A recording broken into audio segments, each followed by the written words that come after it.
ตัวพี่น้องเลยเนาะเอ้าเปิดภาพมาบัดนี้มาพี่เด้อพี่น้องเด้อมาทางเรือนน้องเดิมพี่น้องเลยทางบอกโกตัวแรกของเรามาจุดเก่าจุดเดิมพี่เนาะที่เริ่มซอยเรือตำอิตำบอบัดนี้มีภารกิจอีกพี่น้องเลยเนาะทางผู้ใหญ่เพิ่นให้ทางเบานุ่งมาเฮ็ดเพิ่นขอขึ้นครัวอีกพี่น้องเลยเนาะทางน้องเดิมเพิ่นเพิ่นและทางแม่พิมพ์เพิ่นพี่น้องเลยเนาะ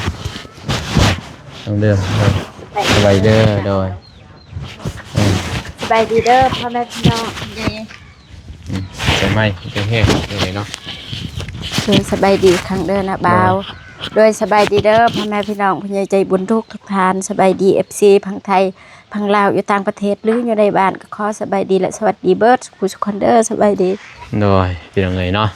มาพร้อมนี่ว่าจะคัดในจังน้อยเนาะบ่คัดแล้วเนาะมันลึงอะเด้ซองเถื่อยได้มาตอนมันด้นเด้ภายในอยู่เพื่อนผู้ซอยไอ้คนรอกับน้องเด่นไปบอกหรือเปล่าบอกแล้วเนี่ยกับน้องเด่นโดยจะไหนเบามีเบาสายมากพี่เนาะเบาเจ็บจะได้เข้ามาอยู่บ่พอเพิ่นกับบ่ได้เมื่อบ้านเด้บ้านนี่ถ้าเมื่อกับบ่ได้เข้ามาบ่เจ็บบ่บ่อยู่ยังอยู่บ้านเด้เพิ่นนอนหั่นเด้อสบายเด้อเบาโกสบายดีเอาคิดว่าเพิ่นอยู่หั่นบ่กันอยู่เพิ่นก็บ่ได้ออกมากันอยู่บ่ได้ออกมาเด้คลำบ้านนี่เขาเอิ้นแม่นบ่คนตายแบบบ่ดีนะไตพุงพี่น้องเนาะบ่ดงก็ห้วยจนไปกับดวงตาได้กับลานจ้ะเขามาบอกก็มางมัดกระโทงกันทิ่มว่าสิเฮ็ดสูตรแล้วมื้อนี้แล้วว่าสิสูตรมือขึ้นมามือสั้นวันดีซับก็เลยว่าว่านนี้ก็เลยบ่ได้ย่อพี่น้องเนาะเลื่อนแบบบ่มีกำหนดเพื่อนน้องตูนน้องบองโดยก็เลยว่าทั้งแม่พิมพ์เพิ่นว่าให้ทางบ่ดงมาบอกทีมงานมามากพี่เนาะที่ไอ้แดกสิเฮ็ดเบื้องนี้ก่อนนะเฮ็ดก็บ่ยากดอกเงินครัวเพิ่นก่อนนิดนึงแล้วก็ถ้าบ่ตูนแล้วก็ไปทางพูนอีกพี่น้องเนาะเชิญมาแล้วทางนั้นมีแต่ทางบ่ตูนก็บ่มีหยังหลายมีแต่เพิ่นย่อขึ้นแล้วก็เทก็จบเด้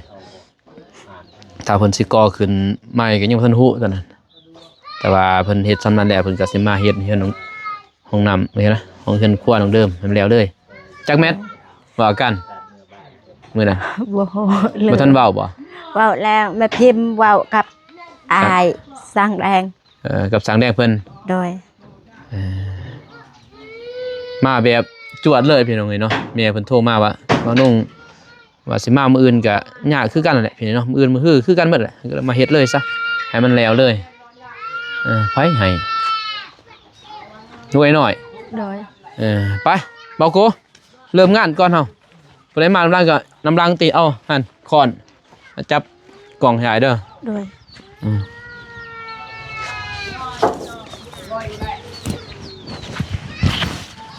ดูไอ้น้อยพี่น้องเนาะสบายดีเด้อพี่น้องเด้อน้องซิมเพิ่นไปเยี่ยมย่ำเพิ่นด้นคือกันนะทางนั้นใส่น้องเด่นมากแล้วบ่สายจวดแล้วน้องเด่นก็เพิ่นยากเด้เนาะเอามากๆเด้เพิ่นบ่ได้นั่นติขอบเบิดแล้วบ่ตัวนี้จะไปทิ่มอยู่ไสนี่บ่ฮู้คือกันฮะบ่ฮู้คือกันว่าสิทิ่มป้ายังได้บ่ฮะตัวนี้จูดเอาดังไผย่ำนาวสามนอแม่นบ่หนูโดยย่ำนาวเป็นหยังดอกจังน้อยเล็กงัดมาบ่าวสายกำลังกินข้าวกินน้ำไม่มางแล้วแหละนี่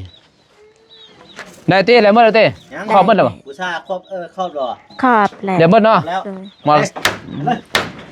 ไอ้คนล่อนี่ใส่คนล่อนี่มากนี่ถนัดยุบเลยมากนี่เขาเดียวนะเฮ็ดนี่ดนมากนี่ถนัดยุบฮะให้อันนั้นอันเฮ็ดนี่ดนเนาะวางได้มันฮักเด้ท่อน้ำนะวางเดิมเหยียบขอบคุณเลยเนาะน้องเดิมเนาะโดยบ่ทายฮู้ไว้บ่ฮะเพื่อนเก่าเราแก่เด้เพื่อนพ่อเพื่อนแม่เพื่อนพ่อเพื่อนแม่เป็นบ่โดยนี่ก็เพื่อนพ่อเพื่อนแม่ แม่นหน่อย ถ้าครอบเลยจะมา เพื่อนพ่อเพื่อนแม่ได้ตัวนี้เลย แม่นแล้ว หมดเลย ก็ขันน้องครอบแล้วมาเลย ขอจะจินจะทานเด้ออย่าตวงอย่าทามเด้พ่อแม่เอ้ยเฮ็ดให้ไม่เฮ็ดให้ไม่เฮ็ดให้น้องไม่ เห็นไหม อืม ทำไม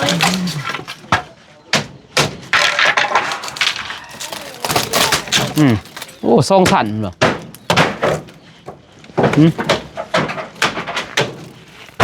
ไอ้หน่อยเฮ็ดบ่ได้บ่ไอ้หน่อยบ่ไอ้เย็ดสบายดีเด้อไอ้คนรอ โดยสบายดี เห็นหน้าเห็นตาดนเนาะ ไม่เห็นดน เยอะ มันหนาวมันระวังก่อน ฮะ chủ hết bạc cái đèn Để đấy. đạc tục ít đấy dị cây đưa ăn tọ เอาออกก่อนพูนป้าอยู่พูนติพูนป้าอยู่เพิ่นน้ำกินบ่าน đó vào cái ai con lo hết โอ้ถือว่าน้ำกินออกนี่นะ ป้าอยู่นี่ก่อนจะไหนก็เอาเป็นจูดไปเฮ็ดนั่นเด้ไปแอมห้องน้ำน้องไอคนรอนี่แอมหรือบ่ ยัง ฮะ ยัง แจมหรือบ่ อ่ะ ยังใส่ได้นี่ ใส่ได้ แอมห้องน้ำคนรอซื้อ ขนาดกลัวตัวไปเอง แม่นหยังฮะ ตี คอนตีจะหน่อยเด้เอาโลโก้ป่ะนี่น้องเรียนเพียงเลยเนาะสบายดีกล่องไว้ สวัสดีเด้อ เด้อ สวัสดีสวัส บ่ ดี เด้อบ่เห็นดนเพียงไปอยู่เวียง บ่ไปติบัดนี้เมื่อยเลยเนาะอยู่นี่เลยเด้อไปปลูกกาแฟซะเว้ยตัวสิได้รวยก่อน ตัวพูนเฮ็ดบ่ได้ดอกไปเป็นเด็กเสริมได้อยู่แต่ว่าเจ็บเป็นเด้มันบ่ได้นอนกลางคืนพี่น้องแม่นบ่บ่ได้นอนกลางคืนนอนน้องเดิมนอน đời กาแฟนี่จะเสียยาแต่ตอนเช้าตอนแรงตอนเช้าตอนเว้นตอนแรงมื้อนอนเบิ่งเอื้อยจะเฮ็ดบ่ได้แล้วเบิ่งไปเบิ่งช่วงกาแฟติเบิ่งโอ้เบากว้างหนึงผู้เดียวขึ้นโน่นโอ้ยมันบ่ถึงติบัดนี้ได้งัดบ่มีอาเย็ดบ่มีบ่ บอกก็จะยืมของเขา ได้งัดได้ของไผเยิม อยู่ในบ้านมันบ่มีว่าถึง คือของไอ้ลาม บ่มีว่าจะบ้าน ใส่ อ๋อในบ้านเถิง บ่มีเด้อ บ้านเถิงมานี่เป็นใครบอกอยู่ไหน ไอ้คนรอ 5 คน ได้งัด บ่ได้เด้คันบ่ เที่ยวบ้านบ่มีบ่ คือหมี ไปเยืมโลด ไปให้ยืมมัน มันบ่แล้วได้นี่เพิ่นทำมางเพิ่นงัดเพิ่นได้ถึงไปเอาเลยโลดสิบ่แล้วได้นี่ยัง hoặc khi sau ao khơi khương non đen เอาคืนได้เปื้อนได้นี่ไงได้นี่ rồi ว่าเรา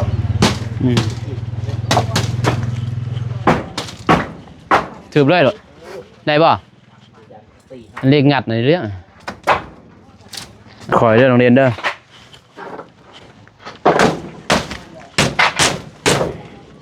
เรียบร้อยเรือนเก่าน้องเด้อเคยได้นอนเหรอไม่ได้นอนเหรอ กว่าน้องเดิมกัน มากนี่ก็โดนเติบได้พี่น้องหน้าได้นี่ใหม่เลยแม่นบ่น้องเด่นไม่แป้นนี่หน้าเด้นี่พรีคำนะ เจ้าเงินแก่ละและ มาแล้วก็มืออื่นเว้ยอย่างยังเนาะมันวางได้มันดีดได้เนาะอาหารบ่ได้เอาอันนั้นมันพี่น้องเด็กงัดมันมาเบามีกว่าสายเอาเรียบร้อย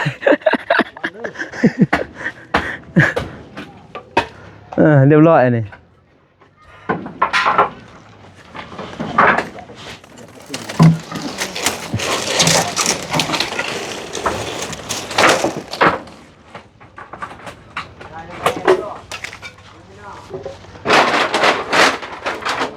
ปะบนเดียวนะบนนี้รถด้วยนี่เราปะบนยันรถด้วยจะได้แกไปยันรถเขา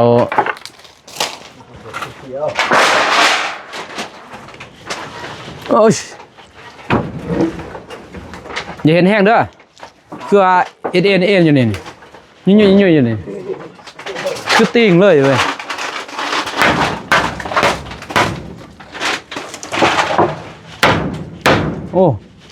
โอ้บ่ได้เด้อเด่นบ่ได้ตาน่ะน้องเด่นตัวนี้ตัวนี้บ่เคาะได้เคาะเอาเลยโอเคได้ตาน่ะโอ้ขอนน้อยโพดขอนเอานี่มัดเริ่มออกพุ่นป้าอยู่พุ่นอยู่ป่าพุ่นจะได้มันโอ้น้องก็ย่านมันพี่น้องนี่มันบ่นั่นซะได้มันออกหมดแล้วนี่คอยได้จับเด้อ เจอตีมันออก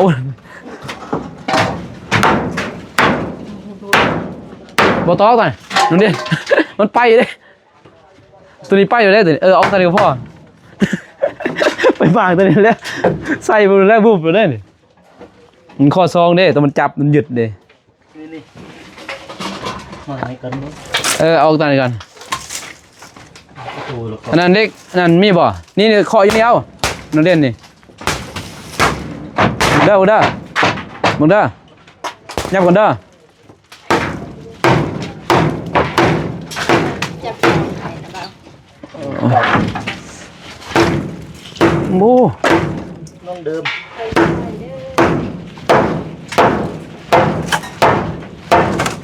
ดึงเลยน้องเด่นลองดึงบ้างเ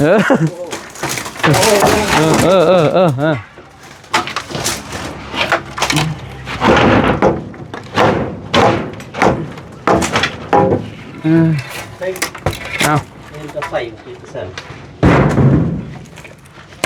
โอ้เป็นตกแนนทันได้หน่อใหม่บรินั่นโอ้ตีนทีบเลยบ่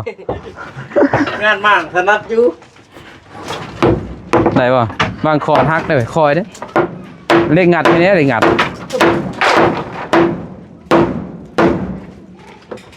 หาเล็กงัดมากแค่นี้เนาะ ไปติดหน่อยเอาไปติดหน่อย ออกเลยนี่ได้ออกเลยเอาไปเต้าจมออกเลย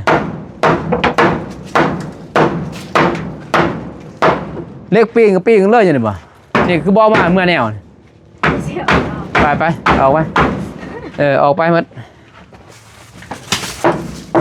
นี่ใส่หัวนี่ เก็บใส่หัวไว้แนวกระโจกกระเจ๊กเนี่ยเอาปัดน่ะ นี่เด็กงานบ้านแล้วนะ โอ้ใหญ่เลยเนาะได้เรื่องน่ะ จะลงเลย อันนี้มางัดนี่บนน้องเด่นนี่น้องเด่นงัดเบิ้งนี่ตัวนี้เราทำนี่ตัวนี้ได้เรื่องเยอะตัวนี้โอ้คากเนาะได้ป่ะงัดลงตีบอกงัดลงเจ้าหนึ่งงัดวางได้น้องเด่นน้องเด่นโมเมนต์นั้นเฮ็ดใหญ่ว้ายไม่ข้อซองออกน้ำเนี่ยไปเลยได้นี่รุ่นเลยเนี่ย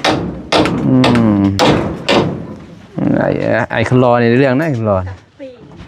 ปิ้งเอานี่อันปิ้งครับนี่เด้เอาอันนี้ยังกระจกบ่ยังแหวะ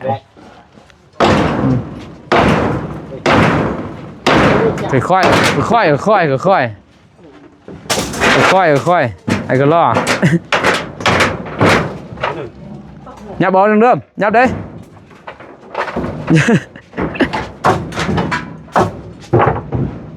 ทางเบื้องเครื่องจะฝ่ามางเด้อ บ่มางแล้วเว้ย ค่อยนี่นะ บ่มางเนาะค่อยสิมางเนาะนี่เด้เคาะนี่เด้ยังโดนพื้นนี่ยังบ่ทันนั่นสำเร็จน้อง ได้ตัว ยังเป็นไผ่อยู่หั่น โอ้โหไผ่ยังลูกอยู่หั่นคือว่ากล้าเกี่ยมหมดเลย วางเด้อเหมาะหัวมือกล่อง เด้อคอยฟังมั่งเด้อ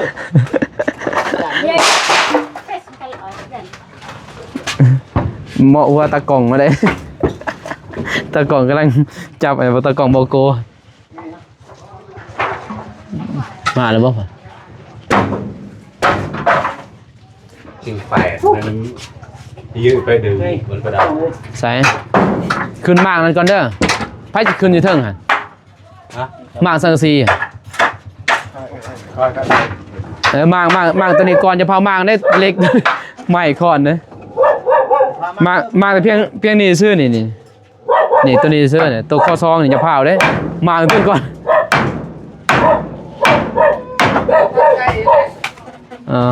สบายใจเด้อโอ้ทันใจอยู่แล้วมีบ่อนั่นได้งัดยังบ่อยู่เนาะอยู่พุ่นบ่อย่าได้แล้วซ้ำนี่ได้งัดมีจักแมสเสร็จนี่ เป็นนี่บ่ ด้วย 3 เมตรมันไง 3 เมตร แม่น 3 เมตร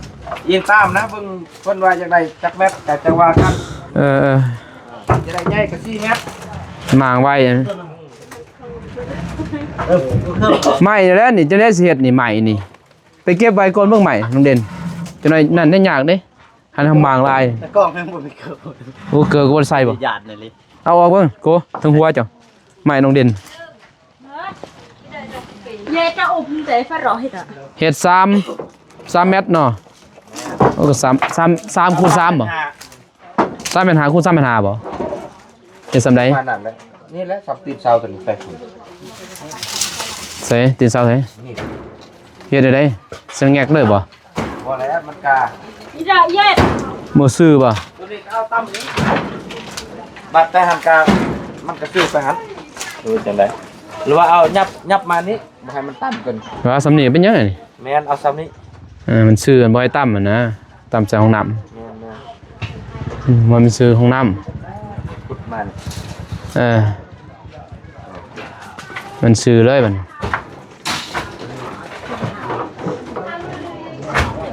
ห้องน้ำตัวนี้ก็ได้ขุดไม้เนาะ ตัวนี้ทำด้วยอันนั้นดอกบ่ถือ ย่าไปพุ่นบ่ มันก็ได้แล้วมันเวลาเฮาอันน่ะเฮือนความกับมีนั่นเด้จังน้อยมันก็สิซื้ออันน่ะอิหยังละมองล้างถ้วยล้างหยังเย็บอ่างล้างน้ แม่นสิซื้อ ำได้อีกแล้วสำนันเลยเนาะ เพราะว่าบ้านบ่มื้อนี้สิย่อเฮือนบ่ตูนเพิ่นแต่ว่าคนเสียอยู่บ้านตายหุง รถยังต่ำกัน จังได๋บ่แม่นรถต่ำนะแบบเด็กน้อยย่างอะลูกหลานเพิ่นเองน่ะอยู่เฮือนนี่นะออกหรือจักออกจักเข้าน่ะจักเข้าเฮือนจักออกแต่เฮือนน่ะนะ ต่ำเด็กน้อย ว่าผู้ใหญ่บ่แม่นเนาะ บ่ได้น้อยซ้ำนี่ ไล่ได้เด็กน้อย ประมาณ7 ปีน่ะ7-8 ปี นี่รถใหญ่เด็กน้อยมันอยากไปนำมันแล่นลัด ลูกหลานด้วยเองนะ ลายคนได้มันแบบน่ะเคยเจอ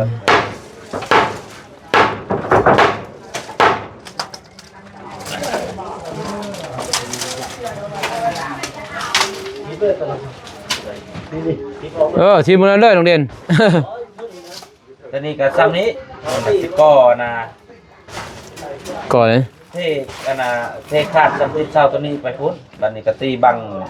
หน้าตีแบบอันนั้นแล้วไม่ดิวทับเลย อ๋อ ทับเลยจังซั่นแล้วว่า เห็นไม่ดีเปล่าวะ แม่น มีแบบไปตี มีแล้ว ตามแบบก็แล้วแต่เฮ็ดนั่นก็ได้ แต่ประตูนี่ต้องได้สีมากได้ประตูแบบเขา แต่ว่าแฮซ้ายนี่เอาเครื่องเนาะ แม่นเอาเครื่องก่อนก็ได้ เนี่ยเราเครื่องเพราะว่ายามันเรือพี่น้องเอ้ยถ้าว่าซื้อนึงก็แพงได้ซ้ายก็คันนึง2 ล้านหา2 ล้านหามันก็ถึกอยู่ เครื่องนี่มันก็ถึกเวลาป้าย 2 ล้านหาเป็นเงินบาทก็ประมาณ6 36 กะ ประมาณ6:30เมื่อไหร่บ่ เมื่ออยู่เที่ยงได้ก่อนนี่มันอย่างอยู่ โอเคโอเค ไปเอาใหม่ก่อน เบาใหม่อีกเอาใหม่เลย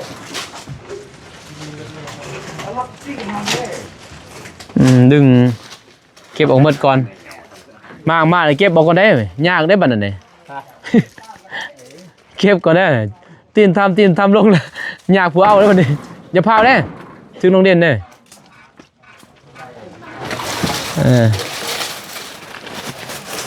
มาเอาจะได้เก็บ เก็บยากนะเก็บเท่าน้อยไปเลยมากเท่าน้อยเก็บยากได้มากมาเดียว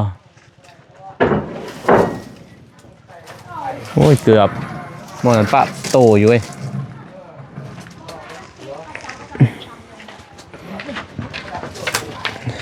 มางมัดนี่ห้านอยู่บ่ขึ้นไอ้คนรอจะมางมัดนี่จะห้านบ่ขึ้นมันอ่อนนะเงี้ยวอะไร นี่เนาะมันบ่คือตอนเฮาบ่ทันมางอันนี้แม่นบ่น้องเด่นมันมางมัดมันอ่อนนะเงี้ยวอะไร ขึ้นแล้วขึ้นเลยขึ้นแล้วบ่ขึ้นเลยขึ้นทางนั้นป้าก้อนพาเบิ่งนี่ดิ หมอเขาแต่ว่าบ่มังยัวตัวนี้ ครับ ยัวตัวนี้มันจะแข็งตามมาออก เข้ามา ออก สมมุติโดนนี่เข้ามา สิกลับแล้วบ่ ยัวนี่แหละ ตอนพอคอยมาเฮือนเขาในสังกะสีก่อนค่อยขึ้นตัวนี้มาน้ำลัง คือเทิงเอ็ก ขึ้นพุ่นน้องเด่นขึ้นเลยมันบ่ได้ยากเด้ ยัวตัวนี้ คอยเด้อ เอาตัว เด่น มาบอก คอยเด้อเว้ยโมนันไหวขนาดนี้ เขาเอาเรื่องมากขึ้น เดี๋ยวท่านน้องเด่นนะพวก มันไหวขนาดนี้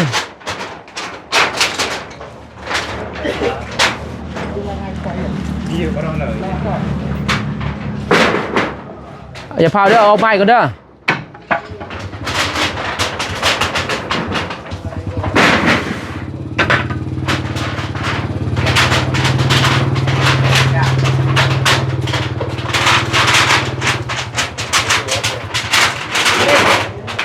พี่น้องเอ้ยลังเห็ดมาก่อนญาติมันอ่อนคอยเด้อบาดมือได้นักเรียน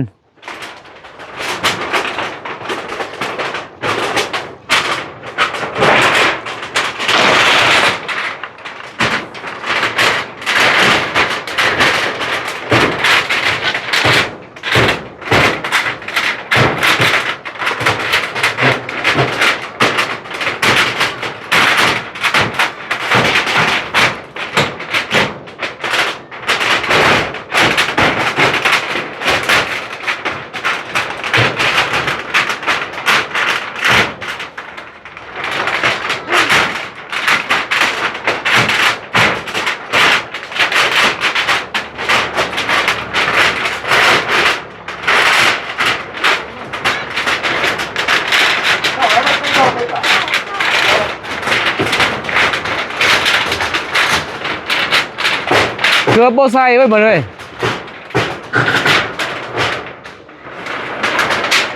ประเด็น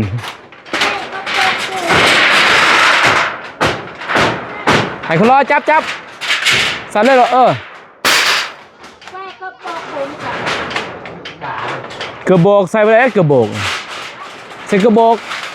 โบได้นั่นมืนเลย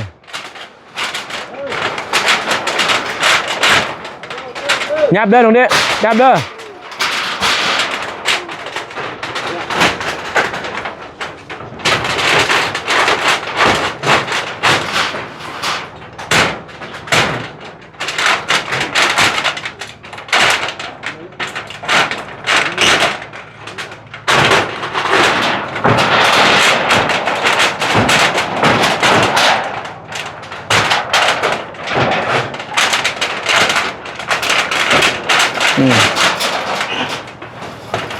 จะพาไปได้หมดสัตว์เซ่เฮาเลย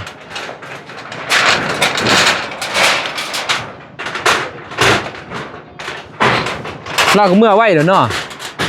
เรื่อย เพราะว่าอยู่บ่ได้แล้วมา ขลับต้องในเมื่อพาเมื่อเนาะเพราะว่าต้องในเฮ็ดตอนนั้นพี่น้องพามาเขามีเวลาอยู่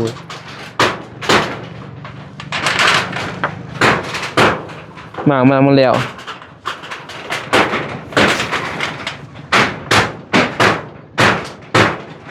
มัดแล้วเอื้อนเก่าจะบัดนี้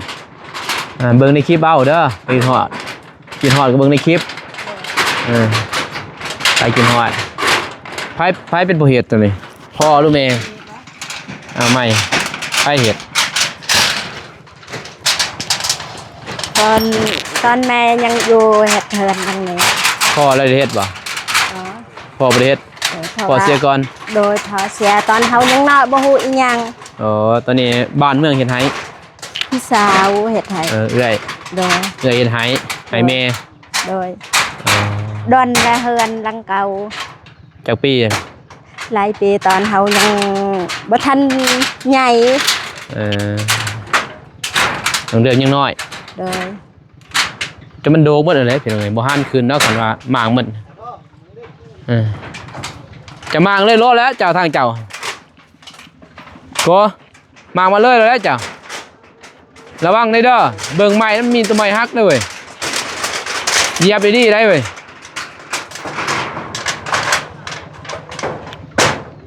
ยินบ่เหยียบมาเลยได้เว้ย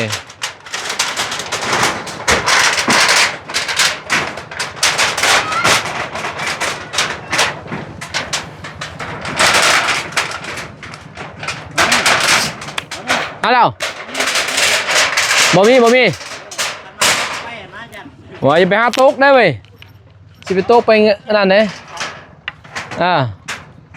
คอยไปเอาย่านนี่อย่าไปหาตุ๊กเลย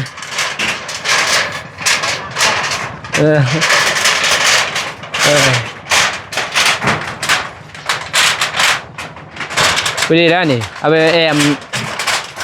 ได้ตีน้ำเดิมคันเอาไอเย็ดไปแอมห้องน้ำเราได้เกิดบ่ได้ก็พอดีแล้วไปแอมโอ้ทีมงานมาเลยก็สิแล้วเลยดิไว้บริยากได้โดยสบายดีเด้อสบายดีน้องเด่นโดยสบายดีเด้อเลยจับถึงอันนี้นับเลยสบายดีเด้อเด่นกระเบาโกขึ้นไปก่อนสบายดีสบายดีเด้อเขาเดียวแล้วหม่างเขาเดียวเกินอันเฮ็ดอันยากแน่เฮ็ดอันยากแน่พี่น้องเนาะไปน้องเด่นกระเบาโกอยู่ถึงจะน้อยหม่างนั่นก่อนพี่น้องเนาะยานเด้พอกันหม่างเบิดแล้วบ่เป็นสิบ่หันคืนนั่นแหละยานพี่น้องเนาะโอเคพี่น้องเนาะบ้านน้องกาสิจบคลิปก่อนเพราะว่ามันยาวเลยดิมีแต่ไปเบิ่งนำทางทีมงานเด้อพี่น้องเด้อเนาะอัปเดตหลายๆคนอยู่พี่น้องเนาะก็มีแต่ให้ทางน้องเดิมเพิ่นเผยเนาะขอบใจทางแม่เพิ่นนั่นแหละที่นี่แหละที่เราเป็นครัวให้น้องเพิ่นเผยเนาะสารพันให้น้องเพิ่นใดๆครัวบัดโดยสิบ่ได้นั่นแหละเนาะโดยย่านลงมากับย่านเฮ็ดกันได้ลงเลยฮอดขึ้นครัวเลยมันง่ายโดยเฮ็ดแบบทางนั้นเลยเนาะลงขึ้นเลยเพียงเนาะเฮ็ดอีกคันได้อันนึงแต่มันง่ายบ่ให้น้องเพิ่นแบบย่านนะมีแต่ความขอบใจทางแม่เพิ่นเด้อที่ฮักอินโดแหละโดยก็ขอบคุณเด้อทางแม่ทุกคนแม่ฮักน้องดื่มซอยเหลือน้องดื่มโดยมาตลอดซัพพอร์ตน้องดื่มแต่ครั้งแรกจนถึงปัจจุบันก็ขอให้อยู่เย็นเป็นสุขกายสุขใจความเจ็บอย่าได้ความไข้อย่ามีให้หังให้มีโศกให้นานให้ลำให้รวยให้อายุมันคนยืนนอนให้ได้เงินหมื่นตื่นให้ได้เงินแสนไปใส่มาใส่ก็ขอให้มีคนหักคนหอม ปรารถนาสิ่งใดได้สิ่งนั้นอังสมปรารถนาเด้อสาธุ โด ขอย บอกขอบใจทางทีมงานละบ่าวเดินที่มาซอยน้องเดิมมาเยี่ยมมายามคอยสุขภาพแข็งแรงเด้อเจ็บเด้อจนสาธุ สาธุโดยสั่นเด้อ โดย มีแต่เชียร์มันแล้วก่อนเพียงเนาะว่าน้องกาชีวิตคิดก่อนพอกันในคลิปหน้าเด้อพี่น้องเด้อคลิปนี้ขอกล่าวคำว่าสบายดีเนาะไปบ๊ายบาย